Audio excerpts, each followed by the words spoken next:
We are considering the Bible in 40 words. And if you're going to narrow down the Bible to just 40 words, one of those words is going to be the word worship. Because Scripture calls us to worship God. Scripture shows us who God is, and our response is naturally worship. And so we've been reading through the last couple of weeks the church's worship book, the book of Psalms. And I told you that if you're going to read Psalms, there's 150 of them. It's almost like reading a hymnal. It's going to be a different kind of reading than the rest of the Bible because they are psalms, poetry. And so I talked to you about how Psalms can bring us peace because they have a different rhythm. And I talked to you last week about how Psalms can tell a story in this poetry, in this music. And you'll start to see and hear the repeated patterns of remembering our story, what God has done for us. And so this week, I want you to focus as you read the Psalms on how Psalms call us to worship. Psalm 103 and Psalm 104 begin with the words, "Bless the Lord, O my soul." That is the psalmist telling his own soul, giving his own self instructions. Praise, bless the Lord, worship. Remember to do this. And so there are a lot of psalms. They can be hard to read because they are poetry, they are music, they are lyrics. So I want to invite you to do something different this week. I want to encourage you, if you do nothing else, to just read one psalm. Pick a psalm. If there's a favorite you have, you can pick it random. Last week we did Psalm 23, "The Lord is my shepherd."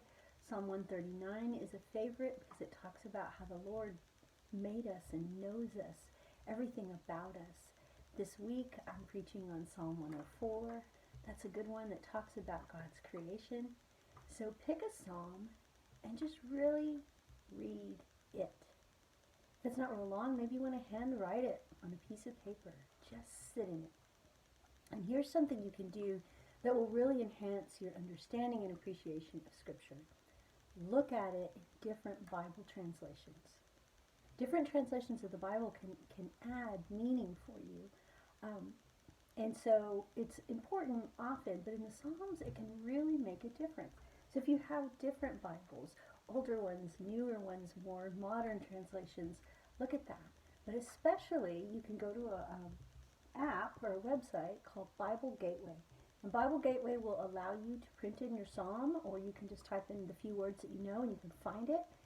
And then it'll give you all sorts of translations, and you can read it in all different ways.